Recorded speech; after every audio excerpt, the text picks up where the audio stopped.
Welcome to this quick introduction to the Spring MVC architecture and how it integrates with Thymeleaf. If you're new to web development with Spring, you're in the right place. Let's break it down. At the heart of any Spring MVC application is a clear flow of data and responsibility. It all starts with the browser, where users interact with your application. When a user sends a request, for example, by clicking a button or submitting a form, that request is captured by the controller.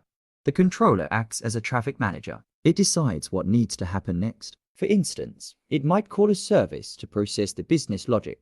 The service layer is where the core logic resides. But often, services need data. To fetch or save data, they rely on the data access object layer, known as DAO. The DAO interacts directly with the database to retrieve or update information.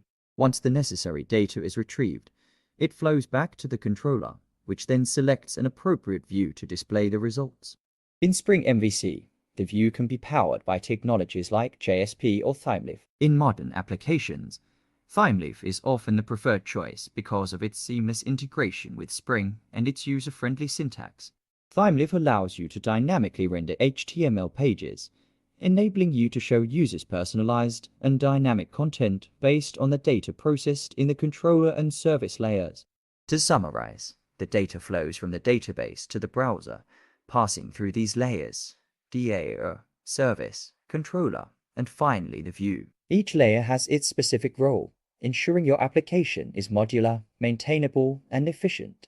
This architecture forms the backbone of many web applications built with Spring MVC. With Thymeleaf, you have a powerful tool to create engaging and dynamic user interfaces.